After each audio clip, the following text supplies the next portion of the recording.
Hi, everyone. This is Ken Judge here on Ken's Korner Podcast, and we're doing Series 2 recap Toronto Maple Leafs versus the Florida Panthers. I'm not sure what you're laughing at there, JT, but you know what? I'll introduce you first up in Thunder Bay. Oh, the hats, the hats. There you go. Someone told me I had to look professional, so I had to put the hat away. Okay. Anyway, our special guest again, he's getting the Paul Hendrick mileage here on Ken's Corner. Back with us from Sports Talk in the Six. Otis, how are you doing? I'm good, Ken. Thanks for having me again. I really appreciate it. Always a pleasure to have your thoughts on here. And you know what? At least you don't get arguments like you might do on your lives on TikTok. There, Yeah, it's pretty. it's been a little rough. I even got a little heated with some of the people on there, and I had to, in the end, JT and Phil, let them know that I was.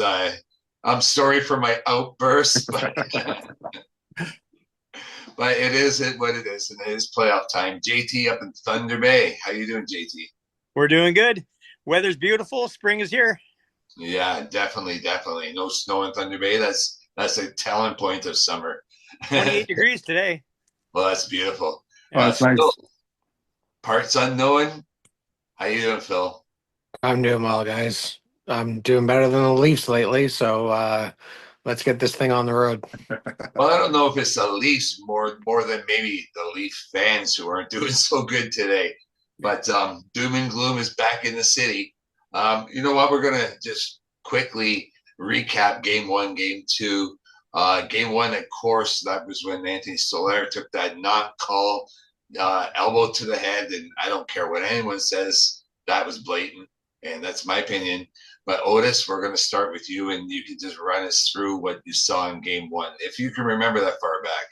Yeah, I'll have to go deep down in my mind there, but I thought they were extremely good in the first two periods. I thought through 40 minutes that was probably their best. I was actually surprised, caught off guard of how well they performed in terms of the offense and the rush chances. Like we hadn't seen that for most of the year, and still played very good defensively. So that was really good. The third was a little bit of a nail biter there. And then obviously the injury to Stolarz. It's a tough thing to see, but I thought they were really, really good in game one. I think that was their best game in a very, very long. I'm talking about overall, I thought.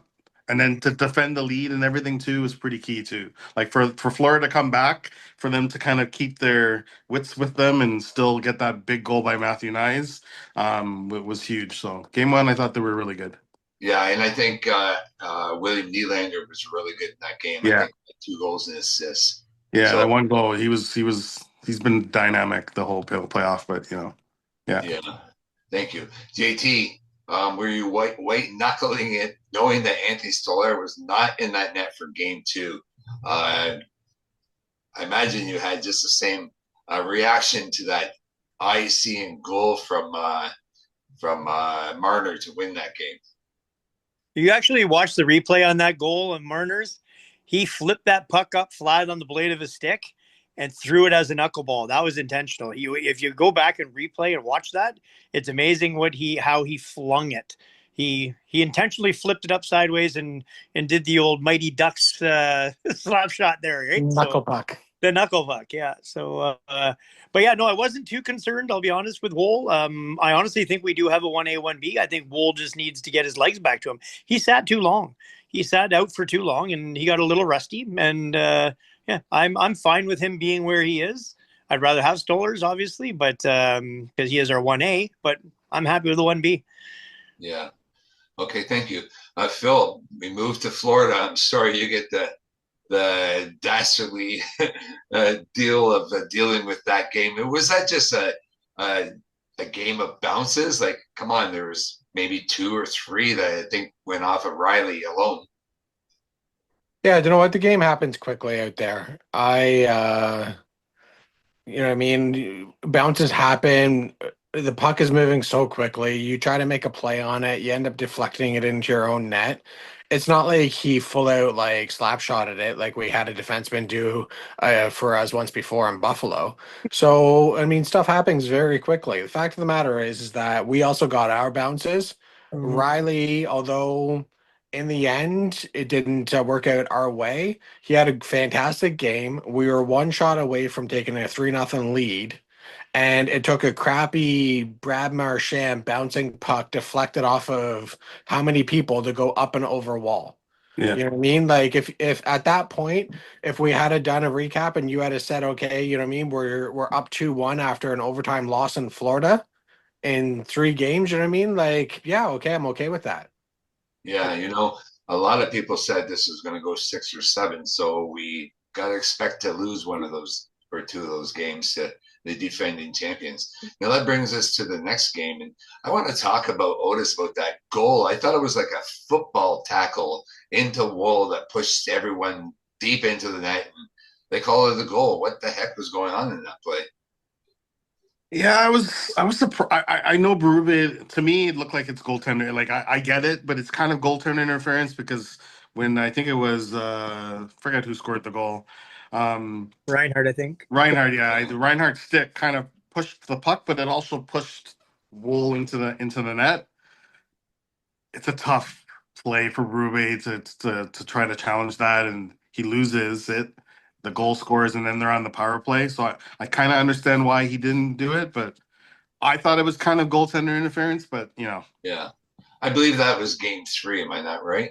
Yeah, that was game 3. Yeah. Yeah. Okay, so we're going to talk about game 4 and Otis. We took 4 the Leafs. I'm going to say we because this is a Leafs show.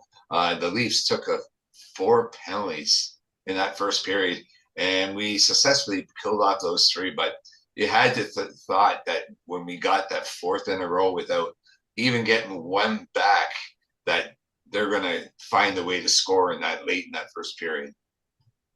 Yeah, that was a tough period for anyone who's ever played hockey before. To 6 penalties, it kind of just took away the whole dynamic of the game from the Leafs. Like I just feel like they could never get it back. And once Florida scored, I think that was Florida's first time they scored first. Actually, they scored first the other game, but it just took away their whole dynamics of what they wanted to do, and I just felt like they just couldn't get it back after that. Like, I don't know, that whole period was just weird. I thought they were better in the second, but it just took the winds out of their sail.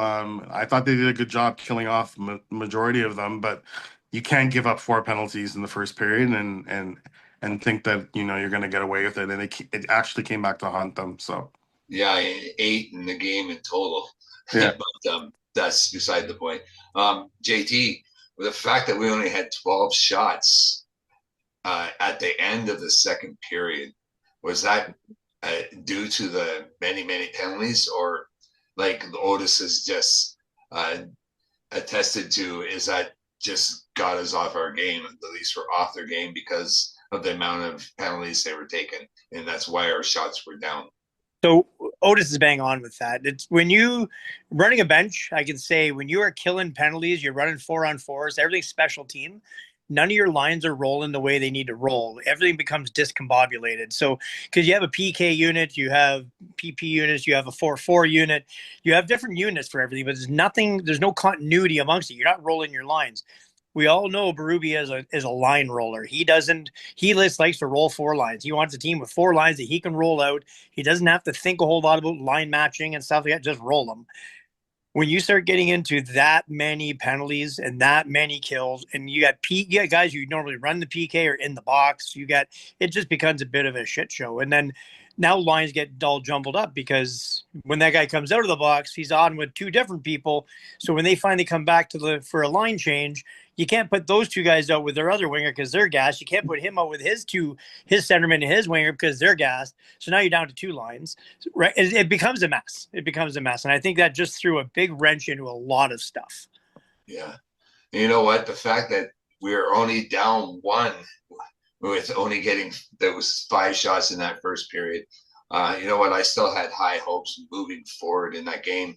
Yep. And in fact, into the further in the series, I believe our defense did work, although I guess we kind of blew it away there. McCabe doing that dive and allowing Reinhardt to just walk around Joseph Woll late in that game.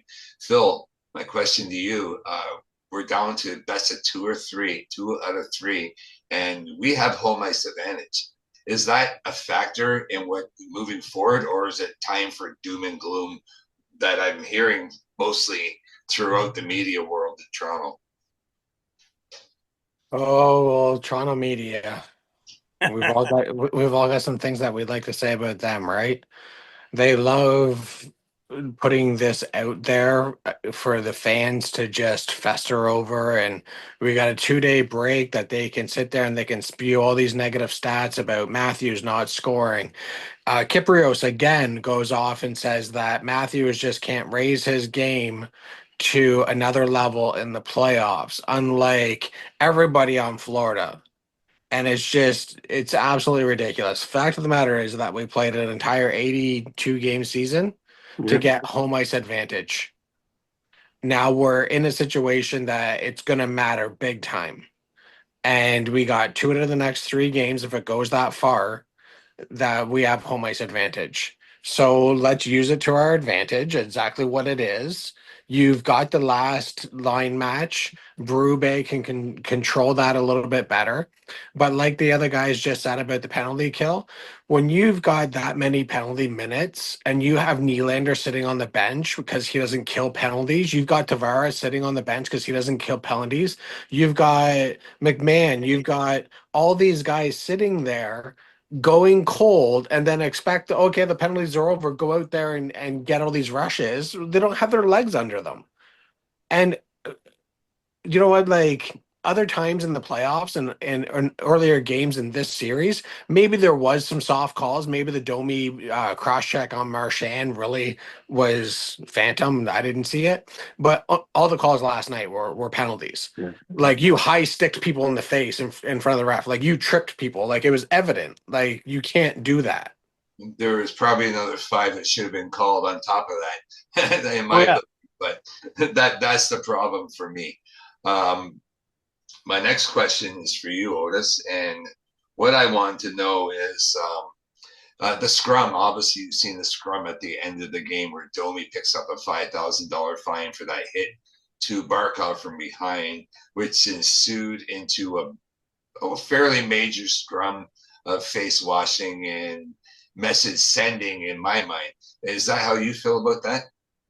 Yeah, I mean, listen, I'm not going to sit here and advocate for what Domi did because it's wrong, but I do like what he did because I think he was pretty much saying we're not going to take this anymore. We're not going to be shoved around. If you think you're going to continue to shove us in the face and cross check us and do all the things and we're just going to lay back and do nothing, I think he's setting he was trying to set a message to let them know that we're not backing down from you guys. So if you guys think you can intimidate us, it's not going to work. Yeah, I like what he did. Again, I'm not condoning it, but I understand why he did it, and I like what he did. Yeah, I mean, hopefully it'll roll over into Game 5. Yeah, I agree. JT, talking about Game 5 right now, do you believe what I'm hearing about that jersey's hanging behind you? Austin Matthews and Mitch Marner, for that matter, they're combined with 1 goal and 6 assists so far in this series. Have they given us enough, or do we need some more from our top 2 guys? As long as our top 2 guys keep their guys off the score sheet, to me in finals, it's all about plus minus. I don't care how many points you get. Make sure you're there on the other side. They've been doing that job. They've been doing well in my mind. And on both ends of the ice, they're not pushing the offense as much as they normally would, but I don't think Berube gives them the lead on their leash for that anyway. So no, I think they're just fine. I honestly don't care. I honestly don't care if Matthews gets 5 hat tricks or if he doesn't score another goal. As long as we win games and he's part of that and he's driving that team the way he's been driving that team, I'm good with it. Yeah, I agree. I would like him to score a goal because I keep picking him in my Tim Hortons. Me too. I do wish for him to score so I can get some free coffee. So I'm like, he's got to get one tonight. It's got to be his night. So I check him every single time. Yeah. I believe he's missed the net before Game 4. The record was, I didn't even know they kept these kind of things, was 19 missed shots on net from Matthews. Are those including, are those shots that go beyond the net, hit post, and go over and beside it, or are those shots that don't make it to the net, including blocked shots, etc.? I think, well, that's a good question. I think they're just shots that miss the net or hit the post. I'm assuming. But I think that they're just shots that miss the net. Yeah, it probably is. Yeah. It's funny because like everyone's complaining about him not scoring, but realistically, like if he finished with 4 goals and they make it to the Stanley Cup and they win the cup, no one's gonna care that Austin Matthews only scored 4 goals and maybe has, I don't know, 19 points. No one's gonna care, right? Yeah. It's just media led to kind of create controversy. Toronto right? media land. Yeah. It's very rare that a team goes to win the Stanley Cup and the offensive best player, like sure, like McKinnon's done it. McDavid won the Conn Smythe and didn't even win the Stanley Cup. Yeah. You know what I mean? The fact of the matter is that we've got 4 guys that could catch on fire in the next series and win the Conn Smythe, and one of them might not even be anywhere remotely close to Matthews. You know what I mean? So it's like as long as you win, as long as you're scoring, then that's all that matters. Okay. In that case, then I'll take Leafs and Edmonton in the Stanley Cup. Matthews gets the cup, and McDavid can not come on the ice again for his MVP honors. Sounds good to me. I'll go for that. I also want to chime in on one of the question that you asked Otis about the end of the game. That was a direct response, and we were having this before we came on air. That's a direct response to that headshot towards Marner.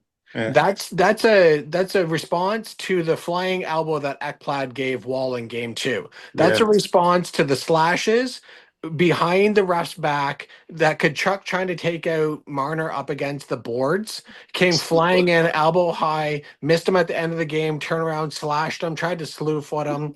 Like, you're asking grown men that are filled with testosterone and adrenaline to bottle that up for game after game after game of cheap shots and pokes and jabs, and then finally somebody explodes. And it was Domi. Well, it's in the name, right? It's in the name. I think his dad would have, or Darcy Tucker would have dealt with that in game 1. So, but I mean, it's a different era. Now, the next question is for everyone, but we're going to start with you, Phil. Do we need to see a lineup change? Do we need to see David Kampf or Nick Robertson come into the lineup? I mean, if you believe you do, then who is it that they replace? Yeah, I mean, Phil, then Otis, and then JT. I was watching Holmberg last night, and I get that the game happens fast. He's been playing a lot lately. There are some times throughout the regular season that he did get some breaks to watch from the players' box. If there was going to be a change, I would assume that it would probably be Robertson to bring in some more speed. He has potted us a couple of goals, and in my opinion, it would probably be Holmberg that would be out. Okay, Otis? I don't know if they will, but part of me feels like they should. And like it looked like he benched Yarmkrok for a little bit last night. I don't know if it was because he was injured, but Yarmkrok didn't take 3 or 4 shifts, and then he came back afterwards. I've liked the way Yarmkrok has played, but I would take Yarmkrok out and bring in David Kampf, and then I would probably move. I would probably move in Kampf and move Lawton to the wing. JT? Yeah. Yarmkrok was out for a long time, and I don't think he has the gas right now. Honestly, I don't think he has that get up and go to keep up for full 3 periods of a fast, aggressive game. I think he is going to be the odd man out, personally. But and I think Nick Robertson could probably slide into that spot. Robertson, unfortunately, is a lightweight. He throws lots of hits. But he's lightweight. He gets bounced around a lot. So you just hope that he can be effective. You know what I mean? Because they may just physically just beat the hell out of that poor little guy. Right. But he's fast. He's fast. He's quick. He's got wicked hands. He can make plays, and that's what we need right now, especially in our bottom 6. So, yeah, I would say I could see Yarmkrok out. I could see what's the name too? They're 29. Bill's mentioned Holmberg. Thank you, because he. I don't know. I like him. He's aggressive. He's fast, but he's been out of place quite a few times in the last couple of games. well. Sure. So Honestly, that's exactly where I was pushing towards. I guess we all see the same thing because it would be Holmberg and Yarncroc for me as well for Robertson and Kampf. Now, this question is to everyone again, and we'll start with Phil, Otis, and then JT. Just chime in when each are done. Phil, your confidence in Joseph Woll moving forward, and do you think even if Stolarz is back healthy, do we see him again? I don't think that we're going to see Stolarz. You know what? We talked about this as well. Toronto, for the first time ever, had two 20-goal or 20-game winners, and Woll had 27 wins this year. You know what I mean? He's proven that he can win the games. He came in a tough spot and held on for the win in Toronto. I don't blame him for last night's loss whatsoever. There's no way that he's stopping that power play goal. It started as a 5-on-3. Nyes is getting out of the box. He's trying to get back into the play. They make a pass to an open man. You're not stopping that. No. And when you got miscommunication and both defensemen go to the one player, and Bennett's got all the time in the world to step around the wall. You know what I mean? Like, you can't fault him for either of those. And I mean, I guess we can blame him for not scoring a goal because nobody in the league scored a goal. So Yeah, that's true. Go ahead, Otis. I'm sorry. Yeah, no, it's okay. For me, I'm totally comfortable with Joseph Woll. The only thing that I don't know if you guys have noticed it, the way Woll handles the puck behind the net is not nearly as good as the way Stolarz controls the puck. And I think Florida has noticed that, so they're trying to take advantage of that. Stolarz does provide. It's like having a third defenseman back there, and he's extremely good at it, like A+. Woll's probably like a C minus when it comes to it, and that's my only concern in terms of being a goalie and making the saves. Total confidence. But that was a big advantage, I think, for Toronto by having Stolarz in the net because he's able to control the puck and give it to the defenseman, clear it, do those long passes down the ice. So that's my only concern is the longer this series goes, the least we're going to have to figure that out by not having Stolarz in the net. Yeah, my friend who's Guyanese, he doesn't know a heck of a lot about hockey, but he enjoys watching the Leafs play, and he says that every time Joseph Woll steps out of his net, get back in the nets, leave the puck, don't touch it. Yeah. JT, your thoughts? Florida has this dump to rim, eh? So they come in, they'll rim the left, and two guys hard on the right. Yeah. So they're just all encompassing when they come in on that forecheck style. Instead of being an F1, F2, F3, they have this weird rimming forecheck system that they're running. And with Woll not being able to get back there and cut off pucks as agilely as Stolarz was doing, because when they come in and rim it that hard, you got to be back there fast and getting there in time. So half the time he's getting caught out of the net, and the puck's going up the half boards to two guys. So first guy, if he misses it, he's taking care of our D on the forecheck. He misses it, guy number two is on the half board. So they have a really messed up forecheck, but it works for them, especially with Woll. Yeah. All right, our last question for today, and it's again around the room. We're down to about 8 minutes, so just move her along, boys. Thanks for your time here today. Phil, what do you need to see from the Maple Leafs in Game 5 to secure a victory? Score first. Don't take penalties. Score more than the other team. Watch out for Kachuk's elbows, as he was telling Nylander there on the bench. He's going to go head hunting for Nylander. So, Canada's team's going to get those elbows up and start firing those back. It's funny you say that. Just be smart. Be smart. Play the game the right way. Don't worry about the refereeing. Score first. Don't take a lot of penalties. And honestly, I think Nylander is twice as strong as Kachuk, so I think that's a mistake for him to think that he's going to be able to intimidate Nylander. And the other part there, that's really funny as well. Otis, your thoughts? What do the Leafs need to do to secure this victory? I just think the urgency level, don't take penalties, and I think they have to have a sense of urgency. I think if they come out the way they played in Game 1, and particularly game 2 to an extent, I think they'll be all right. They've had a real good run here of being really resilient, and I think they're going to be well prepared. They have that extra day, so just come off that sense of urgency. For me, that's what I'll be looking to see. And JT, you get final thoughts here. What do you want to see in Game 5? Replicate Game 1. Like Otis said, more urgency, hard on the puck. If you control the puck, you control the game. That's my motto. Always be first on the puck and let them defend you. I saw a lot, especially on our power play. Like we had 2 power plays there that we were giving off shorthanded opportunities. They're getting better chances than we were. I watched our guys floating in our own zone and just not caring on pucks, like just not caring. Yeah. You can't have that. Game 1, we gave a crap, and these guys put her to the metal. And they were first on pucks. They were hard on pucks. They were hard on every play, and they got away from it. And I think they need to just get back to that. Same what they're doing, just get back to that hard on the puck game. Okay, thank you so much. Now, if the Leafs go out and win these next 2 games, fingers crossed, we'll come right back on right after that and have our series recap.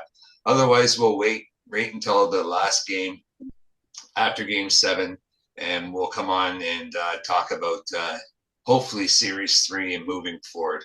Thank you guys so much for joining me. My name's Ken Judge. We're here on Ken's Korner Podcast doing the Maple Leaf and I don't even want to say their name, Panthers series recap to date. Our special guest, Otis from Sports Talk in the Six. Sorry, Otis. I decided to get tongue-tied at the end of the episode here because I'm going to miss you guys. JT up there in Thunder Bay holding it down. Let's do it, guys. And Phil in Durham. Whippy, I believe. I'm pinpointing you. Anyone wants an autograph, go to Whippy and look for Phil with that hat. George, get better. Get that bronchitis out. We're going to need your cheering out there in Calgary. Gord, we'll see you soon with that new hat that you purchased a week and a half ago. And Joe, do what you got to do. We're looking forward to seeing everyone back. Have a great day, guys. Have a good day. Go Leafs go, by the way. Peace out. Go Leafs go. Go Leafs go.